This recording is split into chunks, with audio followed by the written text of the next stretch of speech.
Bonjour à tous, je suis heureux de vous retrouver encore en ce lundi matin et j'aimerais voir avec vous un thème que nous allons développer en deux parties. La première ce matin et la seconde partie ce sera lundi prochain. Ce thème c'est le service de Dieu. Il est évident que dans ce genre de thème, on pourrait étendre, j'ai presque envie de dire à l'infini, tout ce que l'on pourrait partager ensemble sur ce que représente le service de Dieu. Mais on va répondre à deux questions toutes simples. Qui et comment? Qui peut servir Dieu et comment peut-on servir Dieu? Ce matin, nous allons simplement nous attarder sur cette remarque, qui peut servir Dieu? C'est une question intéressante, c'est une question vraiment importante, tout simplement parce qu'il est évident que servir Dieu, c'est ce que le chrétien veut faire. Servir Dieu, c'est ce que nous désirons du fond de notre cœur pouvoir réaliser chaque jour. Et puis il nous arrive de nous poser la question, mais suis-je capable de servir Dieu? Est-ce que Dieu voudrait se servir de moi? Est-ce que je pourrais être utile dans le service de Dieu? Vous avez compris que derrière la question du service pour Dieu, derrière la question de servir Dieu, il y a évidemment la question de l'utilité. Mais oui, mon frère, ma sœur, vous êtes utile entre les mains de Dieu. Mon frère, ma sœur, tu es utile pour le projet de Dieu, utile pour le plan de Dieu. Tout simplement parce que nous sommes appelés à le glorifier. Nous sommes appelés à l'honorer. Nous sommes appelés à lui apporter la gloire. Et nous le faisons déjà par notre attitude, mais nous le faisons aussi par le fait que nous offrons nos services à Dieu. Alors, qui peut servir Dieu? Eh bien, à l'évidence, tout le monde, pour la seule raison que c'est Dieu qui choisit. C'est pas nous qui qualifions, c'est pas nous qui, je pourrais le dire ainsi, allons établir une cote, un minimum en dessous duquel il serait totalement impossible de servir Dieu, mais nous avons ces règles-là établies dans la parole de Dieu, et nous allons non pas nous intéresser directement à ces règles-là, mais à deux personnages que Dieu a choisis. Et vous allez comprendre au travers de leur réaction, de la manière dont ils ont réagi lorsque Dieu les a appelés, que finalement, s'il les a appelés et s'ils ont répondu à l'appel, nous pouvons le faire nous aussi, nous pouvons servir Dieu. Le premier de ces personnages que je voulais évoquer avec vous, c'est Amos.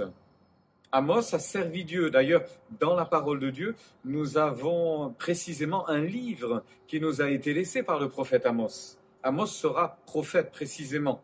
Mais voici ce qu'il dira concernant son appel, concernant ce qu'il ressentait lorsque Dieu l'a appelé. « Je ne suis ni prophète, ni fils de prophète, mais je suis berger et je cultive des sycomores.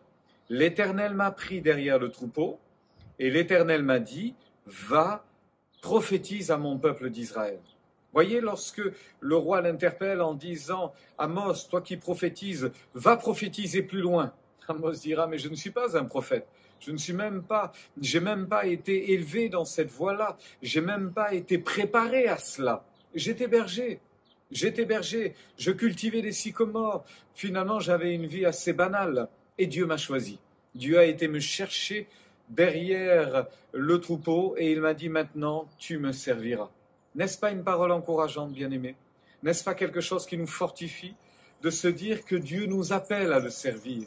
Dieu nous appelle, Dieu vous appelle à le servir, et non pas parce que vous avez les qualités requises, mais parce qu'il vous qualifiera. Il sait de quoi demain sera fait et il veut se glorifier au travers de votre vie.